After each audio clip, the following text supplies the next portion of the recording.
Good morning. Thanks for joining us for the News 12 FastCast. I'm Nick Proto. 7:30 here on our Tuesday morning. We start off with a suspect in Saturday's Fort Eisenhower shooting identified. Taking a look here at Natravian Landry of Louisiana. Authorities say he was an Army National Guard soldier assigned to the 1148th Transportation Company at the Army post. He's accused of killing a man. Landry is now in custody. Investigators say they used surveillance cameras, cell phone pings, and other means to track down his car. He was later caught south of Atlanta on I-85. Here's what investigators say unfolded on post Saturday. Fort Eisenhower gate records show Landry reported for drill duty at 4:45 that morning. Investigators say he was released at 7 and supposed to return after an hour break. They say he drove to the on-post home of his child's mother.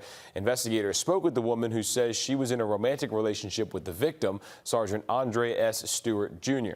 She told investigators the two of them were in bed when Landry got there. She says she woke up to a commotion in her bedroom with Landry standing near the entrance. After she tried to talk to him and he turned away, she heard a gunshot coming from where he was. Another witness says she saw Landry hit Stewart 4 times with the gun before aiming at him, shooting and leaving, reportedly at 7:50 when Fort Eisenhower went on lockdown. One woman we met says she was asleep on post when it started. I was in bed and was awakened by the PA system with an announcement saying not to leave your dwelling. We were on lockdown. We're on lockdown. Active shooter, do not leave your dwelling. And it was like, whoa, what's going on? Landry was transferred to Lincoln County Jail, which is one of several facilities in the region housing federal inmates. We do know a detention hearing for Landry is scheduled for tomorrow. And because the shooting took place on an Army post, that hearing will take place in federal court. The community is reacting to that deadly shooting. The American Legion Post 192 commander says this hits harder knowing it was so close to home. He says anytime a soldier loses their life, it affects everyone. I can't remember the last time. I've been here since, well, on and off since 1994. I can't remember the last time that they had a shooting where somebody was killed or really even wounded. It's kind of unusual for the community there. Leaders with the post also say they're confident Fort Eisenhower is sharing resources to families impacted.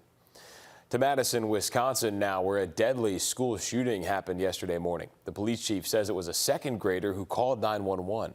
Authorities believe a 15-year-old female student who's dead from an apparent self-inflicted gunshot was the shooter. Officials say it happened at Abundant Life Christian School, and a teacher and student were the other 2 killed. They say 6 others were injured, 2 of them in critical condition. The motive for that shooting is under investigation. Back here at home, gates remain locked at some Augusta City cemeteries nearly 3 months after Hurricane Helene. But city leaders promise they are working on the back end, even if you can't see it.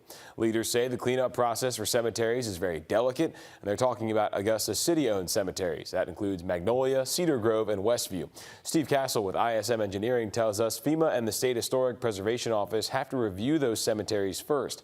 Castle says the next step after that is where things get tricky. We have to then come in with an archaeologist to come in and sift through that stuff and figure out what's been there and how to rebury it. We don't want to accidentally pull up any remains or anything else that could be under there. But so far it looks like there's some underground bricks and stuff like that, but we haven't discovered anything yet. As far as costs go, he says the city is eligible for FEMA reimbursement. Castle says they don't have a date right now on when the cemeteries will open, but they are working with FEMA. Deputies in Orangeburg County are looking for a missing teen. The sheriff's office says Kevon Green was reported missing from his home on Corona Drive yesterday. He was last seen in a Popeye shirt, black jeans, and red shoes. If you see him, call the Orangeburg Communications Center. That number is up on your screen. There's going to be a town hall meeting in Augusta tonight. City leaders will share updates with you on Hurricane Helene recovery efforts and take your questions. That's at Diamond Lakes from 6 to 7:30. If you can't make it, it will be live streamed, and you can send any questions you have ahead of time to mayorforms@augustaga.gov. In North Augusta, the new public safety headquarters is nearing completion. Right now, the Criminal Investigations Division is operating out of the new building on East Buena Vista Avenue. Court and records staff are set to move in between now and the start of the new year, with the goal of having municipal court operating out of there by the first week of January. Dispatch, patrol, and administration will move in once the 911 system is installed. The Richmond County Coroner's Office is getting a new deputy coroner. North Augusta Public Safety Officer John Rutland is retiring and will soon work for Richmond County's Coroner's Office. Rutland received a recognition of service at last night's North Augusta City Council meeting. He served 34 years in public service as an officer, paramedic, firefighter, and member of the military. His last day is on Friday. We're in the final stretch before Christmas, and local organizations are making one last push for donations to help kids in need. Today is your last chance to drop off gifts to the Kroc Center before volunteers give them out on Thursday. The Salvation Army is helping make sure 500 families and more than 1,300 kids have gifts under the tree this year. They can't do it without your help. You can also donate to their Red Kettle campaign until Christmas Eve.